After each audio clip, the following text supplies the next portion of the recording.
Hello दोस्त, दर्पण शिक्षा केंद्र में आप सभी का स्वागत है। जैसा कि हम लोग जानते हैं कि कुछ दिन पहले कुछ विषय वस्तु वीडियो यानी कि ईवीएस शिक्षण का बनाए हुए थे। इसमें हम लोग क्या कहते हैं कि शिक्षण सूत्र के विषय में जानेंगे। शिक्षण सूत्र क्या होता है, शिक्षण सूत्र के बारे में जानेंगे। पहला हम लोग का शिक्षण सूत्र इसमें है कि विश्लेषण से संश्लेषण की ओर।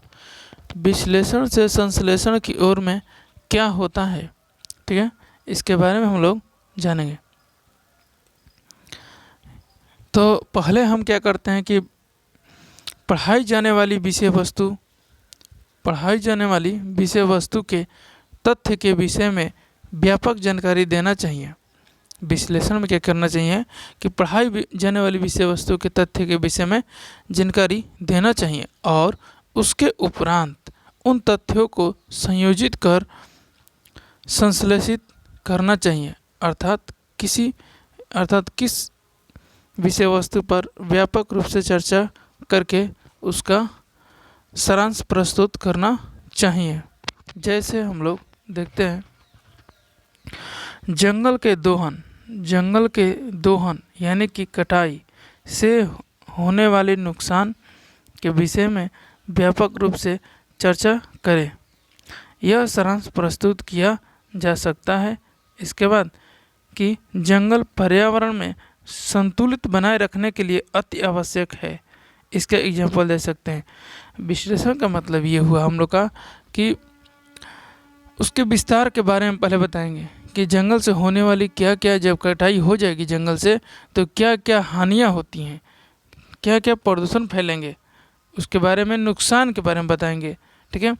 उसके बाद एक जगह इकट्ठा करके एक जगह संतुलित उसको करके संश्लेषण के बारे में बताएंगे कि उसे पर्यावरण को सुरक्षित रखने के लिए, संतुलित बनाए रखने के लिए क्या क्या अति आवश्यक बातें हैं, ठीक है। इसके बाद अगला हम लोग का है अनुभव से तर्क की ओर। अनुभव से तर्क की ओर में है कि शिक्षार्थी अपने आसपास के वातावरण का अवलोकन करते हैं, अपना अपना अनुभव बताते हैं और उसको क्या करते हैं, अवलोकन करते हैं, और उनके अवलोकन से उनके अनुभव जुड़े होते हैं।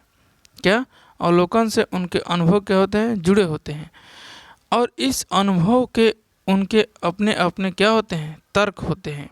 यानी कि जो भी हमारा अनुभव होता है आम तौर पर उसको क्या करते हैं, अपना अपना समूह में बच्चे या शिक्षार्थी देते हैं, और वे अनुभव कैसा होता है तो उसके वातावरण से जुड़ा हुआ होता है। उसके बाद उस अनुभव पर अपना अपना तर्क और मत देते हैं। जैसे एग्जाम्पल दिया गया है कि कोई बालक यह कहता है कि हल्दी लगाने से उसकी चोट ठीक हो जाती है, वहीं दूसरी बालक यह कहता है कि लौंग से उसके दांत का दर्द ठीक हो जाता है, ठीक है, और दवाई की ज़रूरत नहीं पड़ती है। दोनों का तर्क है कि वे बिना दवाई खाए सही हो जाता है। दोनों का तर्क क्या है, बिना दवाई खाए हुए सही हो जाता है। उनको यह बताया जा सकता है कि कुछ मसालों की दवाई के रूप में प्रयोग किया जाता है। कुछ ऐसे मसाले हैं जिनका दवाई के रूप में प्रयोग किया जाता है, ठीक है।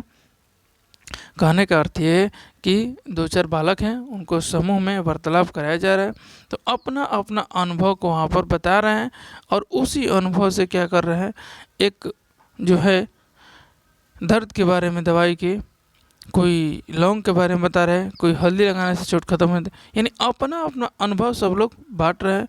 और उसके बाद क्या होता है, बच्चों का अनुभव उनके संसार से जुड़ने और विमर्श करने और सीखने की प्रक्रिया क्या करते हैं, बढ़ावा देता है, ये बढ़ावा दिया जाता है। इसका मतलब सबका अनुभव जोड़कर और उसको एक तर्क की ओर ले जाता है, जिससे वह काम हमारा सफल हो जाता है। ये होता है हमारा अनुभव से तर्क की ओर। अगला है जो हमारा प्रत्यक्ष से अप्रत्यक्ष की ओर। प्रत्यक्ष का मतलब होता है जो मुझे सामने दिखाई देता है, और अप्रत्यक्ष का मतलब होता है जो हम उसके बारे में कल्पना कर सकते हैं, सोच समझते हैं। ठीक है, पूर्व अनुमान लगा सकते हैं, कल्पना कर सकते हैं। जैसे शिक्षार्थी को पहले प्रत्यक्ष ज्ञान देना चाहिए। शिक्षार्थी को क्या करना चाहिए कि पहले प्रत्यक्ष ज्ञान देना चाहिए, प्रत्यक्ष ज्ञान देना चाहिए, जबकि अप्रत्यक्ष ज्ञान को ग्रहण करने से उसे क्या होती है, कठिनाई होती है।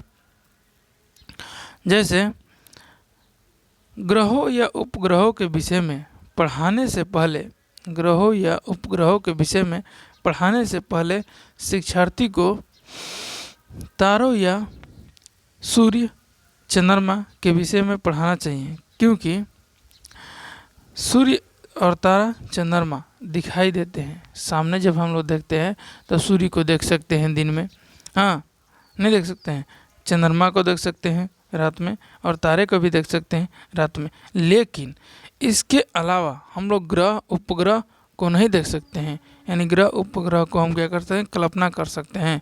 तो हमें जो सामने दिखाई देती है उसी को कहते हैं प्रत्यक्ष, और जो सामने दिखाई नहीं देती है उसको कहते हैं अप्रत्यक्ष। इसके बारे में इसके बाद एक और है, अनिश्चित से निश्चित की ओर।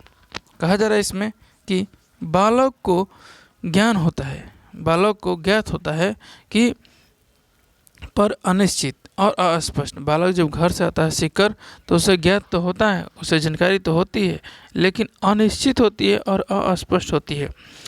उसके ज्ञान को शुरुआत मानकर, उसके ज्ञान को शुरुआत मानकर निश्चित ज्ञान की ओर अग्रसर करना चाहिए, यानी निश्चित ज्ञान की ओर उसके ले जाना चाहिए। जैसे सपोज दैट सीटेट की तैयारी करने के लिए बच्चे आते हैं, ठीक है, और उसमें क्या करते हैं कि अपना अलग अलग क्षेत्र से अनुभव लेकर आते हैं, अपना अलग अलग क्षेत्र से ज्ञान लेकर आते हैं।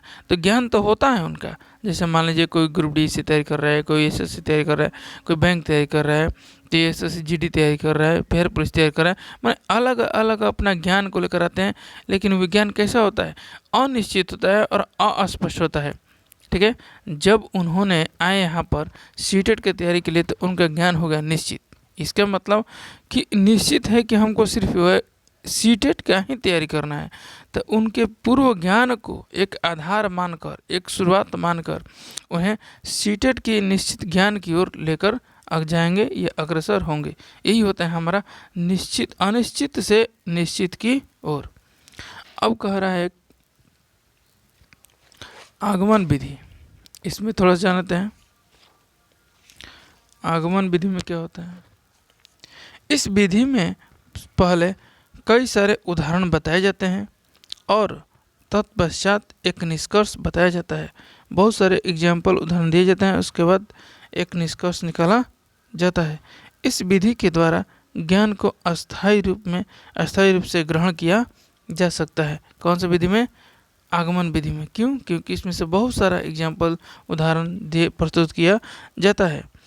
अब कह रहा है कि इस विधि से पढ़ाने के बाद ज्ञान जो होता है अस्थायी रूप से ग्रहण किया जा सकता है। कह रहा है कि यह विधि विशिष्ट से सामान्य, ठीक है, और मूर्त से अमूर्त शिक्षण सूत्र का अनुसरण करता है। कौन विधि, तो आगमन विधि। क्या कहता है, विशिष्ट से सामान्य और मूर्त से अमूर्त शिक्षण सूत्र का अनुसरण करता है आगमन विधि। अब थोड़ा सा इसमें है निगमन विधि, लास्ट है निगमन विधि। इस विधि में पहले कोई नियम बताया जाता है, कोई भी नियम, कोई भी सूत्र को हम पहले बताते हैं और उसके पश्चात उदाहरणों द्वारा पुष्टि की जाती है, सूत्र फॉर्मूला द्वारा पुष्टि की जाती है कि ये नियम सही है या गलत। कह कि यह विधि सामान्य से विशिष्ट शिक्षण सूत्र के ऊपर आधारित होती है। यह निगमन विधि जो होती है बाल केंद्रित नहीं होती है, निगमन विधि बाल केंद्रित नहीं होती है। इस विधि में शिक्षार्थी में रटने की प्रवृत्ति को क्या मिलती है, बढ़ावा मिलती है, प्रोत्साहन मिलती है, ठीक है। Thanks you. जैसे कि हम जानते हैं कि आप लोग समझ गए होंगे, विश्लेषण से संश्लेषण की ओर, हाँ, अनुभव से तर्क की ओर, प्रत्यक्ष से अप्रत्यक्ष की ओर, अनिश्चित से निश्चित की ओर, आगमन से आगमन विधि, निगमन विधि, ठीक है। ये हम पढ़ रहे हैं ईवीएस शिक्षण में, और ईवीएस शिक्षण का आज हम लोग 6 नियम बचे जाने।